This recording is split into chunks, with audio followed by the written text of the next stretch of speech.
Hey guys, we're back in my computer, and in this video, we're going to talk about Facebook compliance.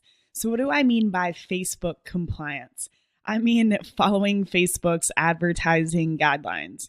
So, even if you go to their website and read their terms of service, you might still be a little bit confused on what exactly you can do and can't do. So, I want to make sure I really hit the high points here and put the terms of service into context for us as marketers. Another great resource is www.facebook.com/blueprint. So that's actually training material that Facebook created, and one of the courses is titled Ad Policies.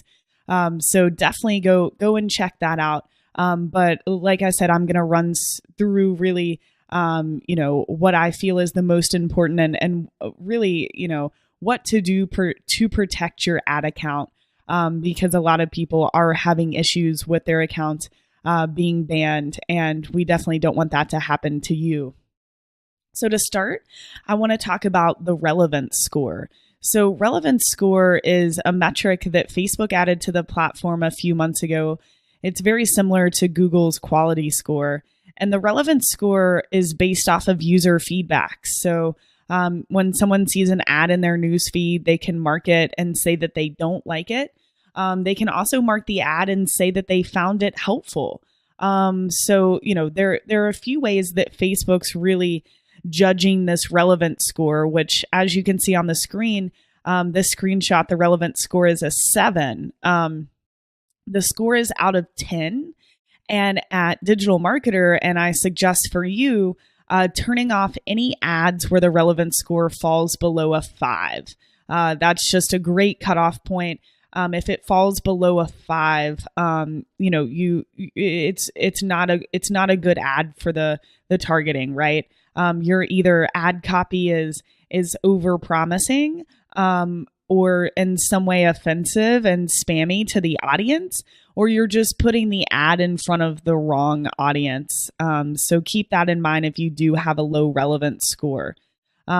You'll notice that the ad on the right here on this slide has over 1,800 shares. That's another indication for Facebook that, people like this ad. That will help your relevance score to create ads that people want to share and share with their friends. You'll also notice on the left, it says positive feedback, medium, negative feedback, medium. Again, that's the feedback that people are marking on the ad. If they click in the upper right-hand part of the ad and click the drop down, they can give feedback on the ad.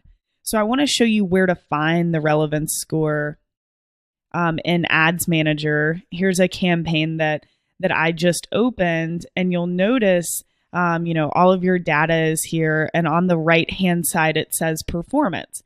You can select relevance score. This ad is a piece of content to one of our blog posts. It has a nice relevance score of 9.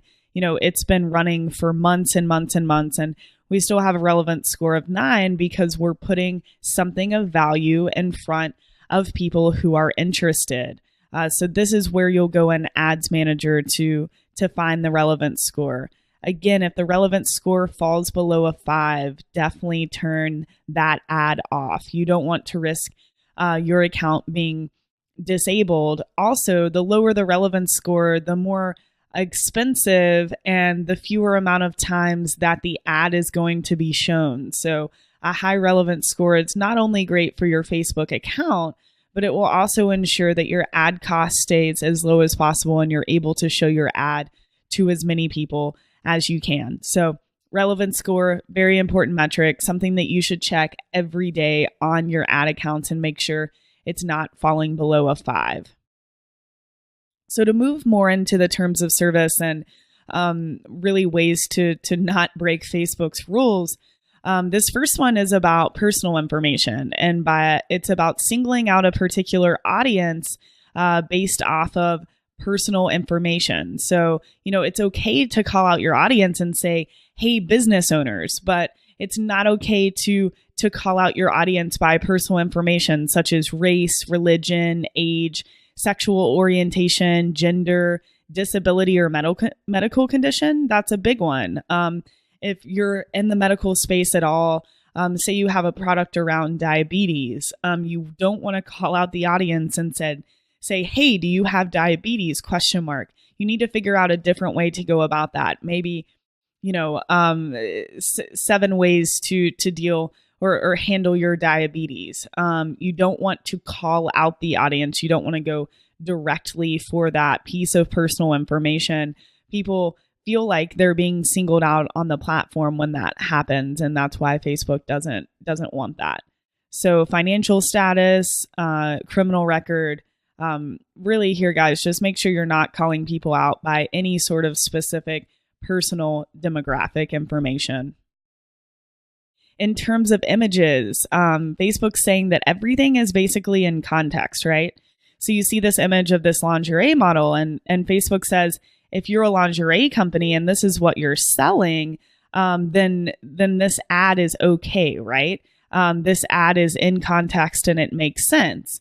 But if you're not selling lingerie and you're just using this ad to catch someone's attention because it's overly sexual, it would not be approved because, the lack of clothing is not suitable in relation to the activity. So just so you know how Facebook looks at the context of the images in terms of what you're talking about and the product, a lot of about AdSense and making sure that your ads match your landing page and match the product and match what you're actually talking about. Facebook is looking at that when they're approving your ads. They also don't want your images to use shock or scare tactics. So obviously you wouldn't use an image of a car wreck just to surprise the audience and really catch their attention.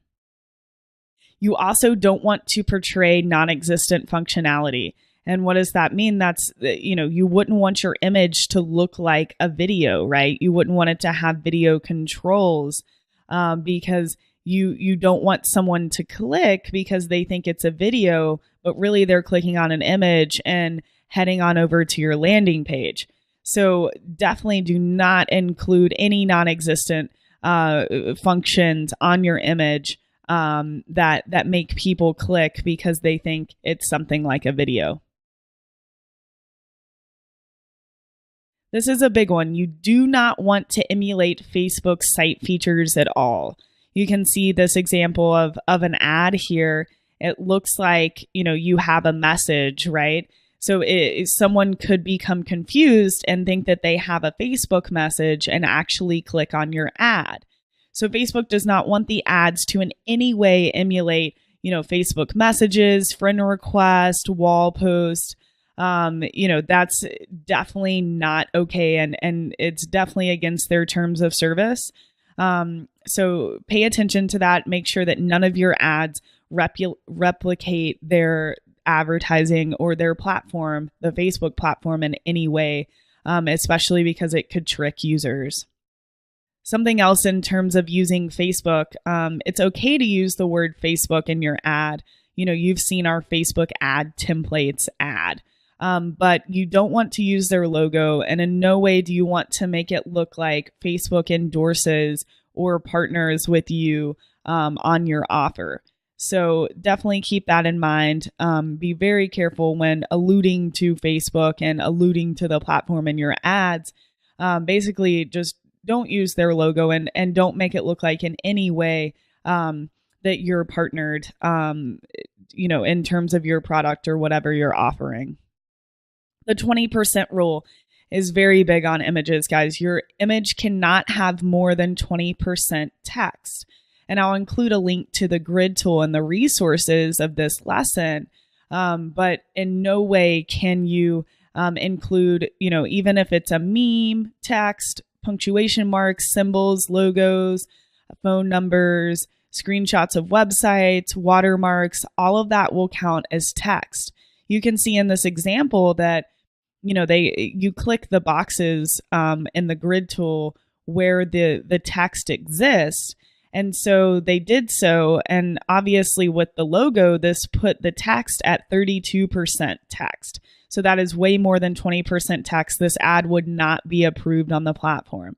So make sure before you're submitting any ads to Facebook that you are using the grid tool and that you are double checking that your ads are not more than 20% text. They will be disapproved.